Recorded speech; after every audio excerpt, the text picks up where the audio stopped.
Bienvenue sur Africa 24 dans cette nouvelle édition du Non-Stop Info. Voici les titres de l'actualité.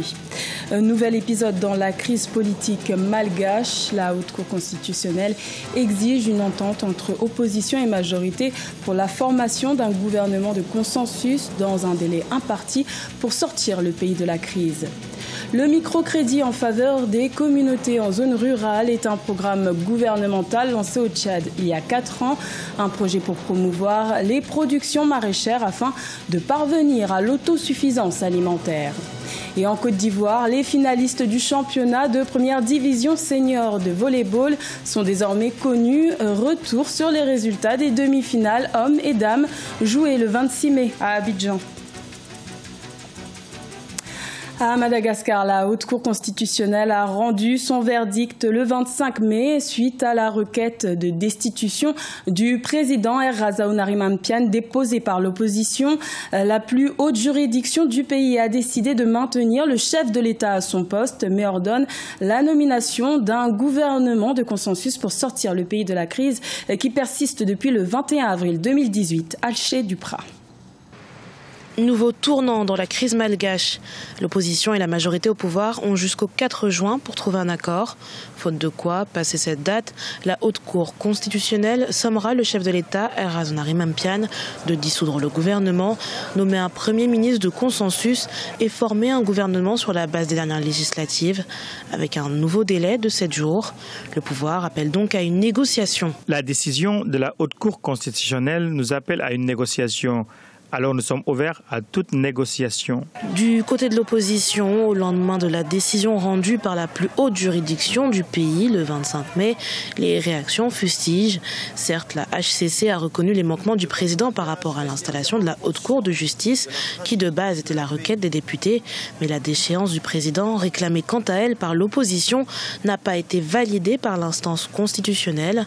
Si l'arrêt de la HCC représente une victoire partielle pour l'opposition, pour certains observateurs, elle présente une décision à double tranchant pour le président. Il lui donne une chance de se représenter aux élections étant donné qu'il ne sera pas déchu parce qu'une déchéance implique qu'il perd tous ses droits en tant qu'ancien chef d'État. Il ne pourra plus se présenter à une élection, à un mandat électif. Après, en principe, une élection durant la saison sèche devrait se faire avant le début du mois de novembre. Donc si le président de la République veut se présenter aux élections, il devra démissionner 60 jours avant la date du premier tour, ce qui implique éventuellement une décision au mois de juillet ou bien dans ces eaux-là. Donc il devra quitter le pouvoir plus tôt que prévu. Reste à voir comment les 140 partis politiques recensés en 2015 sur la Grande Île vont interpréter la décision de la plus haute juridiction du pays. Une chose est néanmoins sûre, ce gouvernement, accompagné par la CENI, aura pour tâche d'organiser les élections anticipées pendant la saison sèche, ce qui revient au mois de septembre 2018.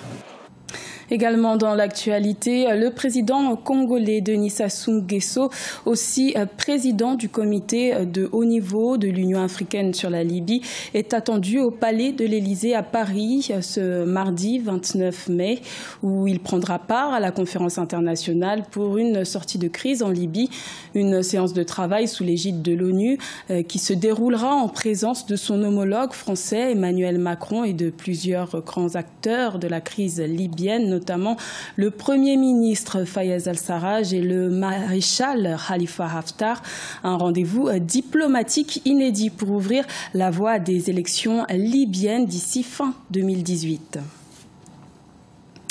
Le Tchad peut compter sur un programme gouvernemental pour favoriser l'autosuffisance alimentaire, un projet lancé en 2014 pour promouvoir les productions maraîchères en zone rurale grâce à l'obtention de microcrédits. C'est un reportage de notre correspondant Mamat Ramadan commenté par Siam Lo Victoria Sedji. Au Tchad, le programme de valorisation des productions maraîchères pour l'autosuffisance alimentaire, initié par le groupe de recherche et d'appui à la production agricole GRAPA, commence à porter des fruits. 4 ans après son lancement, environ 168 groupements villageois ont bénéficié des microfinancements pour développer les cultures de contre-saison. À ce jour, plus de 4000 ménages ruraux vivent directement des revenus générés par les activités agricoles soutenues par le programme. Nous avons octroyé environ 350 millions de francs CFA et au cours de la mise en œuvre du projet, on s'est rendu compte que le volet formation est extrêmement important. C'est pour cette raison que nous avons créé un centre régional de technologie agricole ici à Massénia, dont le but est d'accompagner les groupements dans la maîtrise de techniques de production. Donc nous avons, à travers le CRTA, élaboré un programme qui couvre un certain nombre de domaines, notamment la formation sur les techniques d'irrigation en matière de production de contre-saison. Nous dispensons également des formations sur la production du compost, qui est une alternative à l'utilisation des engrais chimiques. Ce programme, qui s'inscrit dans le cadre de la lutte contre la pauvreté, a octroyé plus de 350 millions de francs CFA en guise de microcrédit au groupement. Les bénéficiaires, majoritairement des femmes rurales, commencent à s'autonomiser vis-à-vis du programme en lançant leurs propres affaires. Grâce au programme, notre groupement a bénéficié des microcrédits qui nous ont permis de produire des légumes et des fruits en toute saison. Les marchandes de légumes viennent de Djamena pour s'approvisionner ici et ça fait entrer de l'argent dans la caisse de notre groupement. Certains d'entre nous ont pu lancer leur propre commerce de légumes et de fruits et s'en sortent bien. Nous remercions les autorités et les initiateurs de ce programme. Par ailleurs, rappelons que le Centre régional de technologie agricole, avec le soutien du gouvernement tchadien, compte réaliser une dizaine de forages qui seront équipés de systèmes de pompage solaire pour aider les groupements villageois à mieux irriguer leurs plantations. Et le Tchad qui subit une nouvelle grogne sociale, une grève illimitée dans la fonction publique doit débuter ce lundi 28 mai suite à l'appel de la plateforme intersyndicale tchadienne. Les fonctionnaires exigent le paiement de leur salaire intégral comme convenu avec le gouvernement lors d'un accord signé à la mi-mars. De son côté, le gouvernement affirme être en train de régulariser la situation. En Côte d'Ivoire, le championnat de première division de volley-ball arrive à son terme. Les demi-finales hommes et dames se sont tenues le 26 mai à Abidjan. Retour sur les résultats du carré final avec notre correspondant Oliva Diacotan. L'ASEC, l'association sportive des employés de commerce en jaune et noir, bat facilement son en bleu-jaune 3-7-0 le 26 mai 2018 à Abidjan et se qualifie pour la finale du championnat de première division senior de volleyball au niveau des dames. Grâce à leur expérience, les volleyeuses Mimosa s'imposent 25-2, 25-11 et 25-7. La deuxième demi-finale, quant à elle, a été plus alléchante entre Descartes en bleu et Stella en vert et blanc. Descartes l'emporte 3-7-1 grâce à la combativité et se hisse en finale. C'est l'expérience, puisque l'équipe en face n'était pas aussi élevée et on a pris l'expérience pour gagner. Nous sommes heureuses parce que le travail abattu n'était pas en vain. Cela a donné un résultat aujourd'hui. Donc nous sommes contents. Au niveau des hommes, la société Omnisport de l'armée en vert et blanc et ivoire en rouge et blanc ont gratifié le public d'une partie exceptionnelle. Le club de l'armée s'impose finalement 3-7-2 dans la prolongation. L'affiche AS Police en rose, noir, vert et l'Institut national de la jeunesse et des sports en bleu-blanc a tourné à l'avantage de l'INJS 3-7-0, 25-15, 29-27 et 25-18.